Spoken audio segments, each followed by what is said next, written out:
Here we are in Mark 14. We find Jesus and his disciples celebrating the Passover.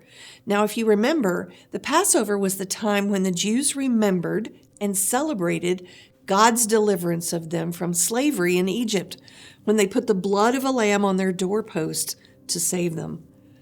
This Passover, God would again rescue his beloved people through the death and blood of his own Son, Jesus. Through the meal of the Passover, Jesus reinforces the new covenant, the promise between God and his people. While they ate, Jesus broke apart the bread, passed it out, and told them to take it. This is my body. He took a cup, gave thanks, and they drank. He explained that this is my blood, the blood of covenant, which is poured out for many. Sound familiar?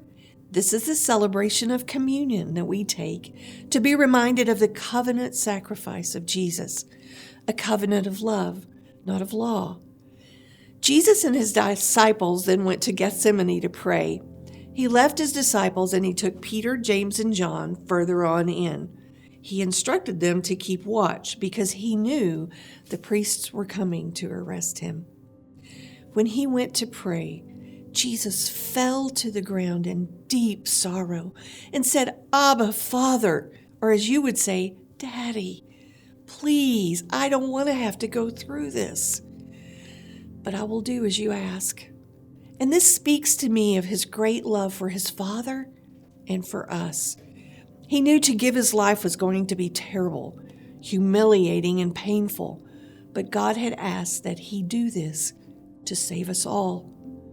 He was then betrayed by one of his very own disciples, Judas. He loved Judas, and Judas had followed him and seen who he was and what he could do, and how deeply that must have hurt Jesus. He was then taken to the Sanhedrin, the highest Jewish court. They were given permission by Rome to rule the Jews in matters of religion. It was here that he declared that he was the Messiah. And so he was condemned to death, even though the testimonies against him were false and inconsistent. At any time, Jesus could have just said, "Enough! I am God's only begotten Son. I don't have to put up with this." And yet, he endured it all. The torture, the humiliation, the betrayal, and the death, because he was first of all obedient to his Father God. And then he loved us and desired us to be part of God's family. How great his love for us. How wonderful his love for you and me.